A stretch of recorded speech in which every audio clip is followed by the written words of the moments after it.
So following up on my most recent video, which I know it has been a while since I've posted, but in that video, I talked about the danger zone that he's in, which essentially amounts to a difficult astrological period, which spans for months. He's just entered it.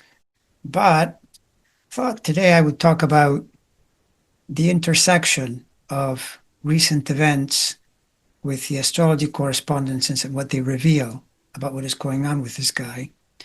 And in particular, the fact that yesterday we had an eclipse in the middle of Virgo Pisces.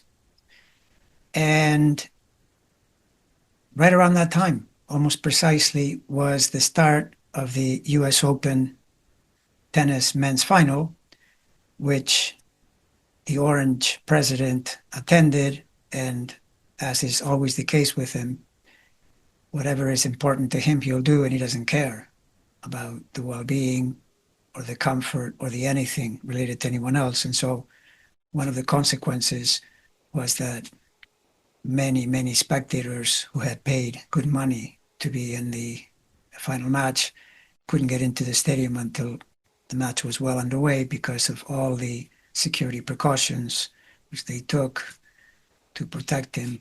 And so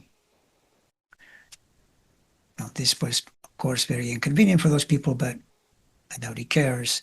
There's different speculation about why he would want to go to a venue which he knows is going to be hostile. It's New York.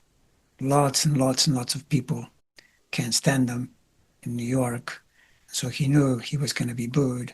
But there are other people who probably correctly pick up on the fact that he wants to deflect attention.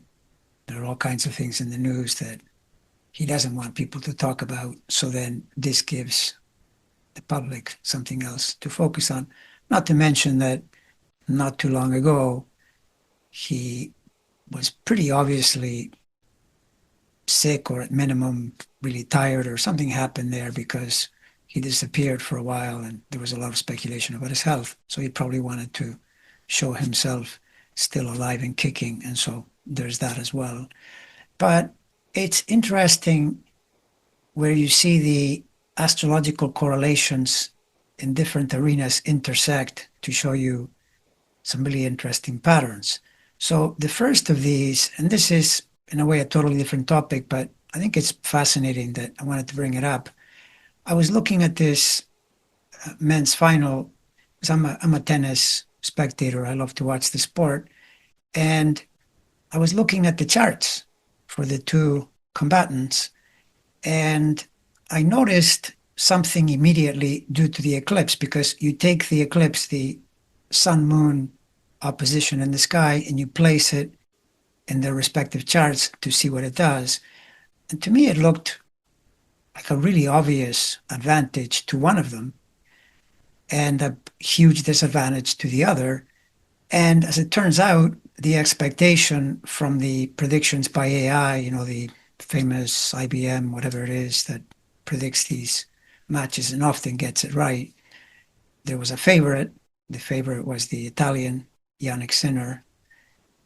Not by a lot. I mean, this was not a case of if one or the other won that it would be considered a huge upset, but Sinner was the favorite. And I would say the plurality of the tennis commentators expected him to win, but the astrology very clearly said otherwise, because if you look at the Alcaraz chart, he had the opposition of sun-moon cutting across Virgo Pisces with the sun, the traveling sun, the sun in Virgo trining his natal sun in Taurus, and the moon sextiling it, sun and Mercury.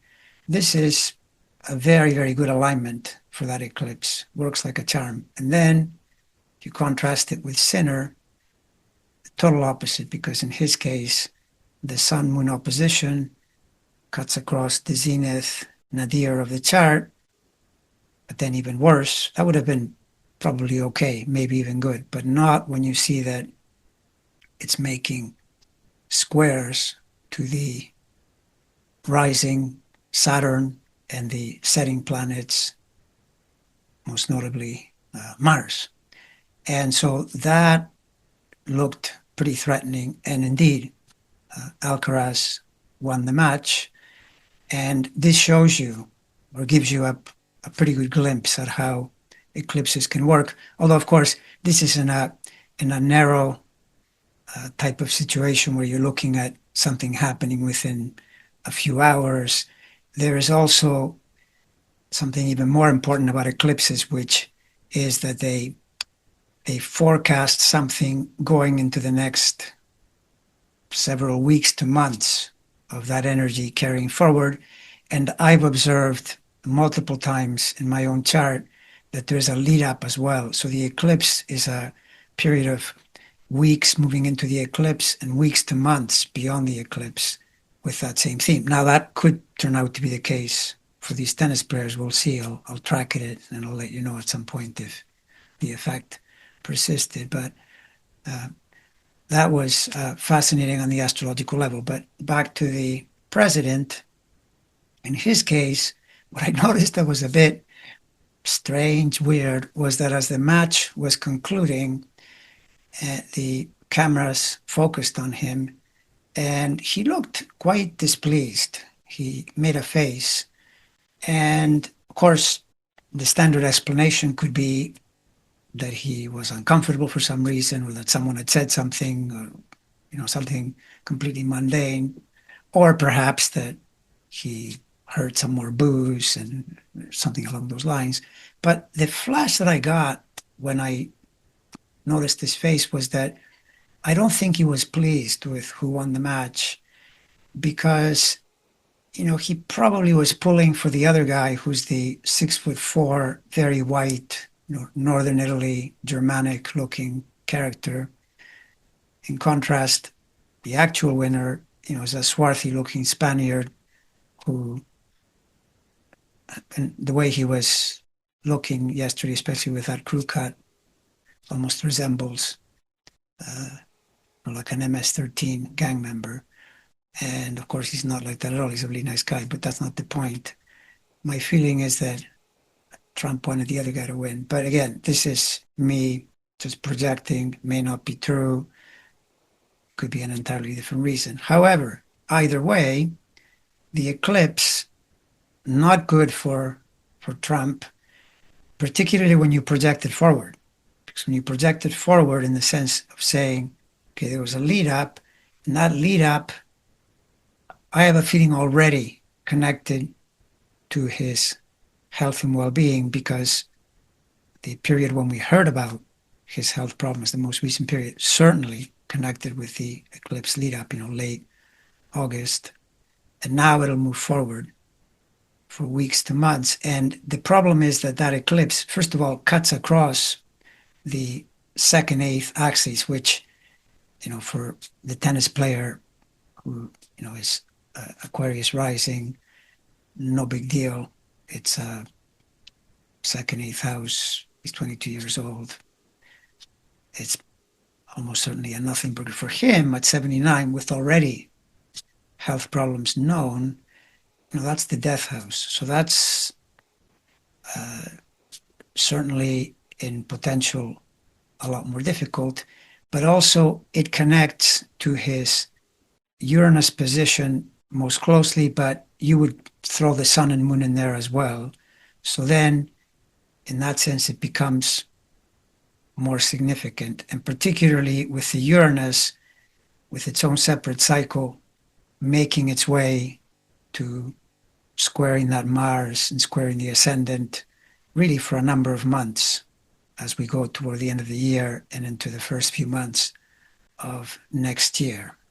So if you take that and project it just for yesterday first, the eclipse happens 15 degrees, but then as it was moving forward, the moon that is, it would have squared his sun, squared his moon. So he probably was not feeling all that happy. But then we move into today. Now here I'll just give you the preamble and I'll put the longer explanation in a separate video. But today,